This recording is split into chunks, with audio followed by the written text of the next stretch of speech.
Let's talk about Freakier Friday. Because Hollywood is trying to build franchises out of just about anything nowadays, they've spent a lot of time revisiting their existing IP. And in the last few years, dozens of extremely belated sequels have been released, like Happy Gilmore 2, Top Gun Maverick, Beetlejuice, Disenchanted, and Twisters. While some of these projects have been received more positively than others, they're all cashing in on the same thing, nostalgia, which has proven itself an extremely successful strategy in the 2020s. The latest movie to get the sequel treatment is 2003's Freaky Friday, which was based on the 1972 novel of the same name by Mary Rogers. It wasn't the first, nor the last adaptation of the story, with other versions being released in 1976, 1995, and 2018, with varying levels of success. While the 1976 adaptation starring Jodie Foster was initially the most popular iteration, I think the 2003 version has since superseded it, even being cited as one of the best body-switching movies in film history. With Lindsay Lohan staging a career comeback and Disney refusing to make any original stories, it was only a matter of time before a sequel to Freaky Friday was pushed into production. But were the characters worth coming back to, or should they have left them alone? In today's video, I'll be discussing what I did and didn't like about Freakier Friday, from its storyline to the performances to its costumes, which have taken a significantly more high-fashion direction than the first movie. Which brings me to today's sponsor, ThredUp.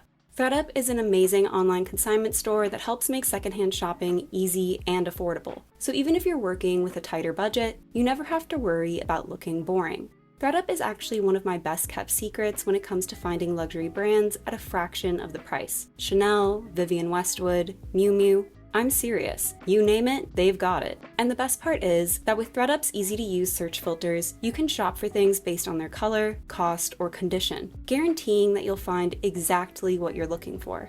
Kitten heels are a must-have for any fashionista, and this brown leather pair from Dolce & Gabbana were only $189.99 on ThredUp. And I think the leopard print on the insole is such a fun and sexy detail that instantly feels more luxe. I also got this totally fierce Moschino cheap and chic purse for $159.74 off of its estimated retail price of $415, and I'm totally obsessed with all the little details like the gold hardware and the fringe zipper. And I just can't get over how well made it is, because quality is super important when you're looking for things to invest in. We're not spending more money just for a fancy label, no matter how cute it is. I've been searching for the perfect frilly top for months now, and this black mesh one from Red Valentino is so chic and elegant, I just know I'll be wearing it for years and years. But the best part is that I got it for only $68.79 off of its estimated retail price of $229, which is what a lot of other brands nowadays try to charge for way worse quality. So if you want your closet to look like you switched places with a millionaire, head on over to ThredUp today. Just click the link in my description and use code MODERN50 for 50% off plus free shipping on your first order. Now let's get back to the video. Freakier Friday starts off 22 years after the conclusion of the first movie, with Anna Coleman now single in her mid-30s and working as the manager for an up-and-coming Gen Z musician, Ella. Her mother, Tess, is still a therapist, but is also attempting to pivot into podcasting, leading to a really funny gag where we see her recording in her closet, which as a YouTuber with a tiny apartment, I can deeply relate to. Tess's life fully revolves around Anna and her teenage daughter Harper, and she's often the mediator during their arguments, although usually she sides with Harper, causing some tension between her and Anna, who feels as though her mother is constantly undermining her as a parent.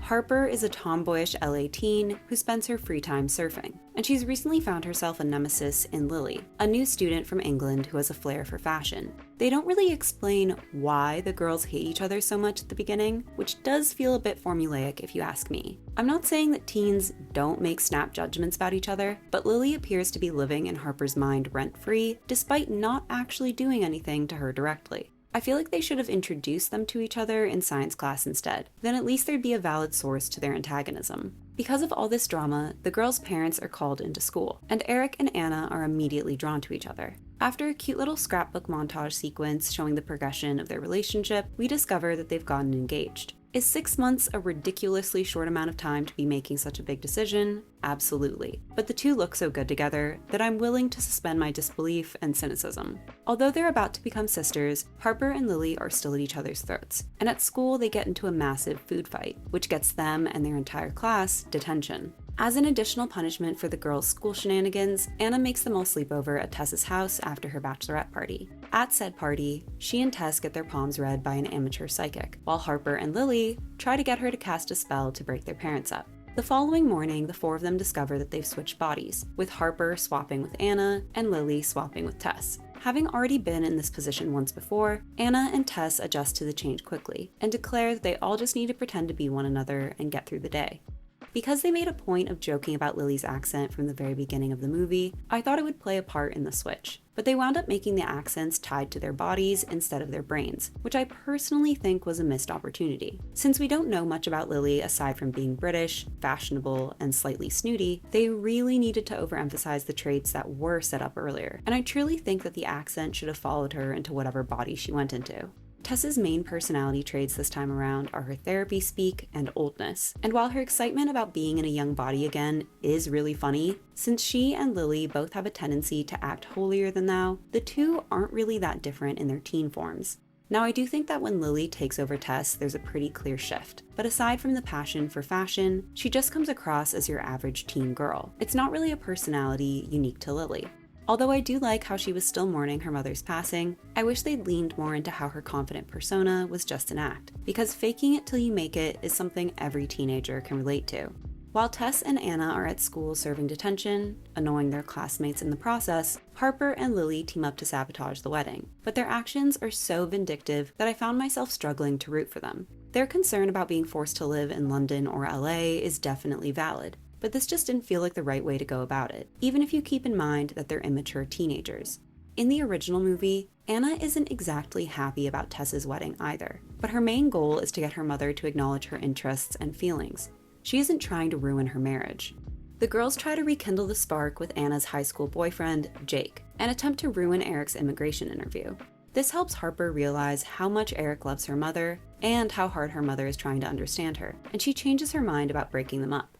This upsets Lily, who starts an argument during the reception dinner, and Anna finds out that Tess offered to let Harper live with her if the rest of the family moves to London. With everyone fighting, Eric decides that he's had enough and calls off the wedding. Although devastated, Anna has to deal with a work emergency, and goes to a nearby concert venue where Ella reunites her with the other members of Pink Slip. She and Harper reconcile, although I honestly don't think that their fight was very serious to begin with, and after realizing how selfish she's been, Lily convinces her father to get back together with Anna.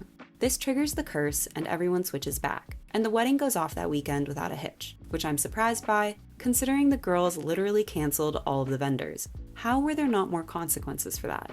The movie really excels in the humor department, with gag after gag and joke after joke that will genuinely make you laugh out loud. And thankfully, they didn't lean on any ridiculous internet humor that will be dated in a year.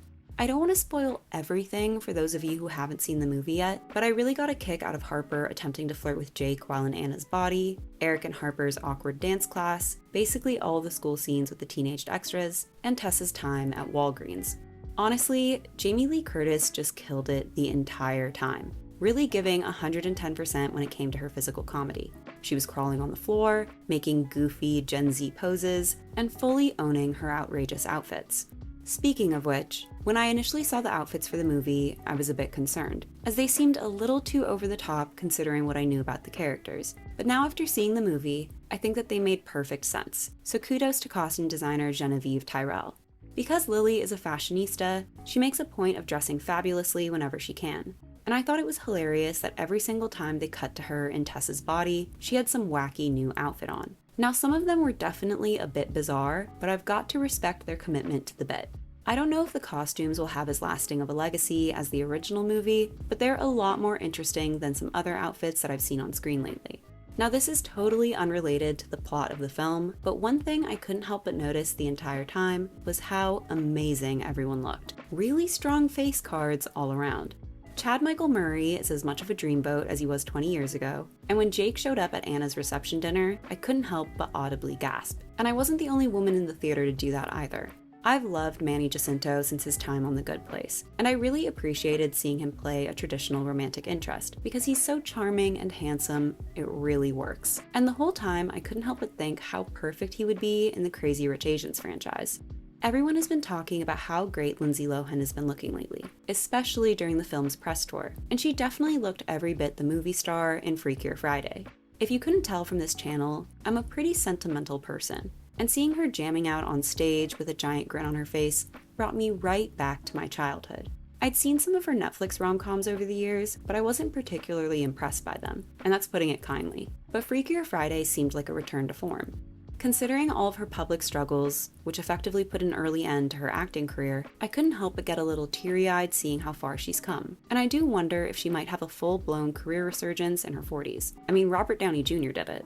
Even when it comes to the teenage characters, they had some great screen presence. And with this being many of the actors' first film roles, I'm excited to see what they'll do next. Maybe we're looking at the next generation of A-listers. Sophia Hammonds and Julia Butters are utterly adorable, but I also couldn't help but notice Kyla Davila every single time she was on screen. And I really wish that her character had had just a tiny bit more screen time. I also thought that Nell Murphy did a fantastic job as Lily's lackey. Like the moment where she jumps in front of the cupcake, hilarious.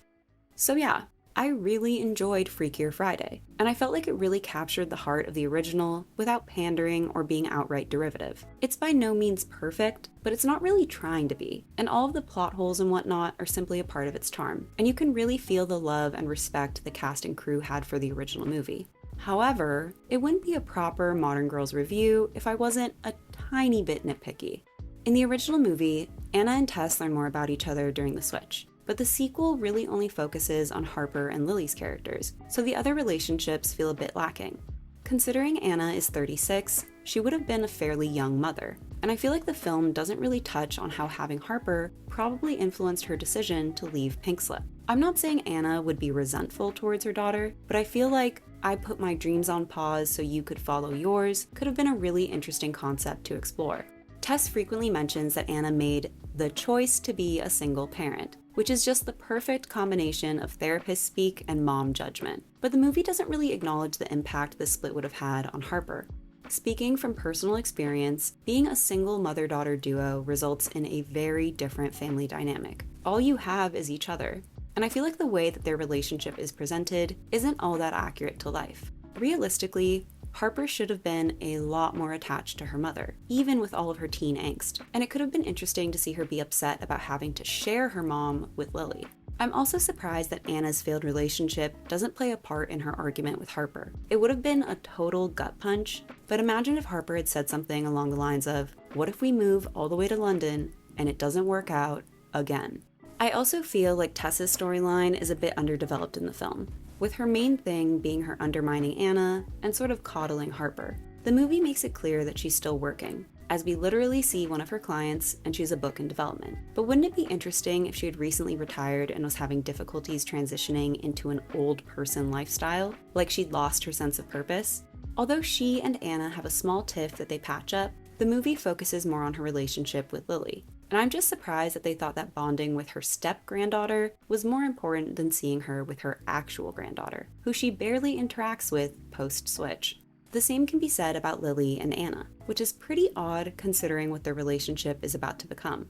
Since Lily hasn't fully processed her mother's death, wouldn't she be a bit weird around her father's new fiancé? Shouldn't Anna be doing her best to try and make her feel welcomed and wanted? Yes, we saw something similar play out in the first movie, but I think that would actually make Anna more understanding about Lily's hesitance towards their marriage, and therefore, a much better person to talk to her about it than Tess. Maybe it's because I'm at the age where my own mother's mortality is something I think about quite often, but I think the movie kind of brushes over the fact that Tess is getting older and won't be around forever. Sure, there's a lot of jokes about her body not being as strong as it used to be, but why not take it a step further and actually have her have some kind of illness? Hence why she's so focused on spending time with her family while she still can. That would have made me cry. Again, I'm just being pedantic here, but I personally feel like the switch should have gone a little differently for maximum drama and character development, with Lily switching into Anna, Anna switching into Tess, Tess switching into Harper, and Harper switching into Lily. I know that sounds a bit complicated, but hear me out for a second. If Lily was in Anna's body, she'd be the one going to dance class and immigration with Eric, seeing firsthand how much her father cares about Anna, helping her slowly come around to the idea. I also just think it'd be funny if Harper's arch nemesis suddenly had the face of the person she loves most. In the reverse, it'd also be interesting if Harper woke up as the person that she hated, and we could see her not only try to sabotage Anna and Eric's relationship, but also try to ruin Lily's reputation. If Anna became Tess, she could learn more about her mother's home life and understand why she's put such an emphasis on family, not to mention, discover the illness that I was talking about earlier. If Tess became Harper, she could fully appreciate being in the prime of her life and healthy again, while also being reminded that Harper is Anna's kid, not hers. You wouldn't even have to change most of the story beats. Lily, as Anna, could have a take your kid to work day, allowing her and Harper to grow closer, whereas Tess and Anna could have their pickleball and school adventures to highlight the pros and cons of being old or young. But like I said, the movie still works for me even without all of those changes. The one and only thing that I actually didn't like was the entire Ella plotline. I just feel like the character didn't really serve a narrative purpose. I was open to the idea at first because we got to see Anna interact with a teenager who isn't her daughter. But once the body switch happens, Ella becomes pretty irrelevant to the plot. Even though she's supposed to be a mega superstar, Harper and Lily act totally normal around her, and helping her get over her breakup has nothing to do with the main conflict. It just felt like an easy way to reveal that Anna was still writing music, while also giving Lily and Harper an excuse for a fun outfit montage. Instead, I feel like they should have just focused on Pink Slip, maybe with the band planning some sort of reunion tour that Anna feels like she can't join because of her at-home responsibilities, and the move to London could be her way of coming up with an excuse not to do it, helping Harper understand that even parents have things that they're afraid of. Now, because I only watched Freakier Friday a single time, please cut me some slack if I missed or misremembered anything in this review, but overall, I had a good time, and I wouldn't mind watching it again. I still feel like Hollywood should invest their time in new stories, but if they insist on revisiting the past, this isn't a terrible direction to go in. Thanks again to ThredUp for sponsoring this video. Support the channel and your closet by clicking the link in the description today. I hope you enjoyed this video. Don't forget to like and subscribe, and I'll see you soon. Bye!